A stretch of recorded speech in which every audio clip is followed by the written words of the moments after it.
โอเคไม่สูงบีบีน้องๆเขาทั้งซิงคันเนาะก็ยินดีครับตอนเข้าสู่สุกรชาแนลคันเนาะเอาครับมันเมื่อไหร่ก็ดีมันในบันไล่อันเฮ็ดวิดีโอกาวันนั้นในคันเนาะว่าเฮ็ดจึงฮื้อในคันเนาะว่าเซโพสต์วิดีโออันปัดปนคันเนาะอันลงกาก็มีคนถามมาว่าวิดีโอในเฮ็ดในแอปไรคะใจอันไรตัดต่อในคันเนาะใจแอปไลท์นะครับก็เขาตีมันตอบปันในขนมมันได้แต่ก็ตีมาสอนก็ตีมันลาดปัน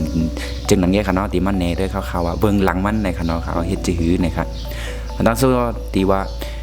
แอปอันคาเฮ็ดได้เป็นพรีเมียร์โปรในขนมCC 2/19นะครับใจในโฟงขนมใจเฮ็ดในโฟงตีเฮ็ดในความเขา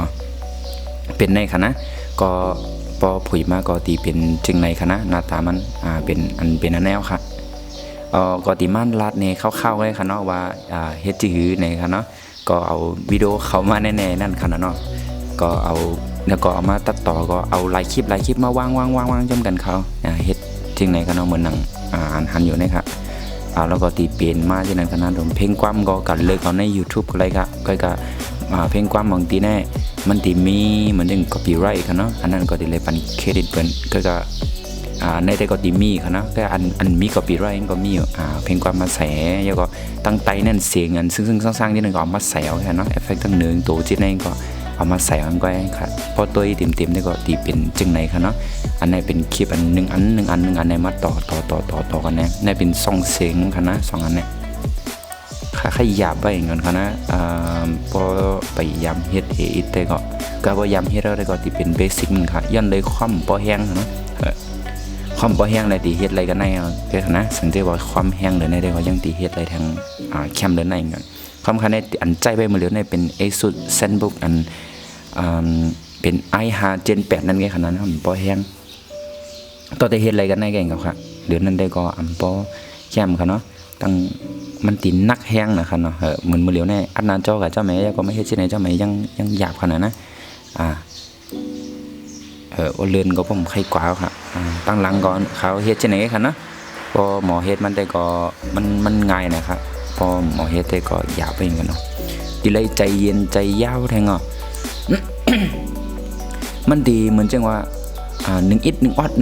แค่นี้ค่ะเนี่ยเหมือนจังจังไหนนึงคลิป1 ปอดมองก็มี2 เซคันด์3 เซคันด์จังไหนก็มีกันนะแล้วก็ไล่เปลี่ยนไล่ถ่ายเหมือนหนังจีจังไหนเนี่ยเหมือนหนังตีไหนเนี่ยเอาผิดได้นะ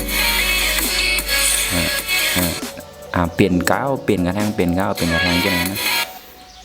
จังไหนค่ะมันตีเลยมีมองสักกัน2 สักกันเนี่ยแต่ดีเฮ็ดจังไหนมันก็หยาบแล้วก็หมอตัดต่อ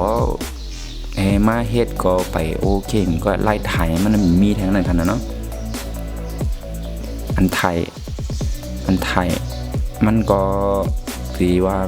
มีไล่ถ่ายมันก็อยู่ที่เฮาตีตัวนั่นกันเนาะตีมุมขึ้นลากขึ้นผ่านอันลงแผ่นขึ้นแผ่นลงก็คลิปในใดก็อันนี้ก็ผมจะเฮ็ดในพรีเมียร์เขาในก็ค่ะนะ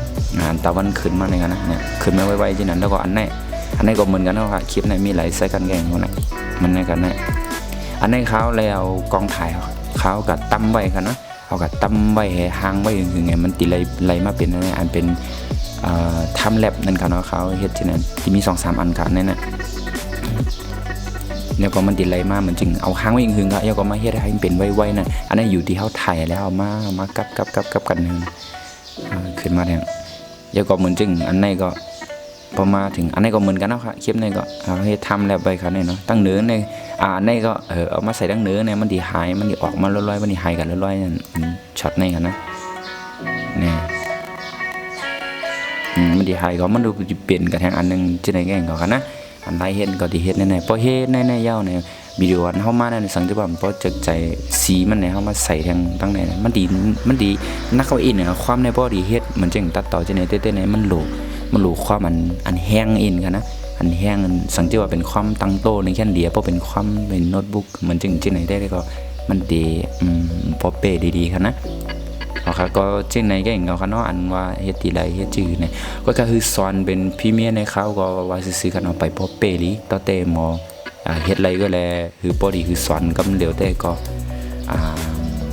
วนตัวเด่นกันเนาะก็เลยคือเรียนทางอินก่อนเขาก็ไปพอเรียนแลสคริปต์สอนพรีเมียร์ในทีมพอมีก็ทีมมาลัดเนี่ยว่าเฮ็ดจึงหือนั่นที่เป็น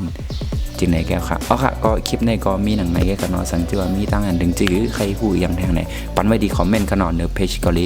เนื้อ YouTube ก็ดีค่ะก็แค่ต่อปันแห้งเฮาค่ะSubscribe ติ๊กไลค์ปันพ้องค่ะก็เมื่อไหร่ก็มีหนังไหนก็ค่ะไม่สูงค่ะ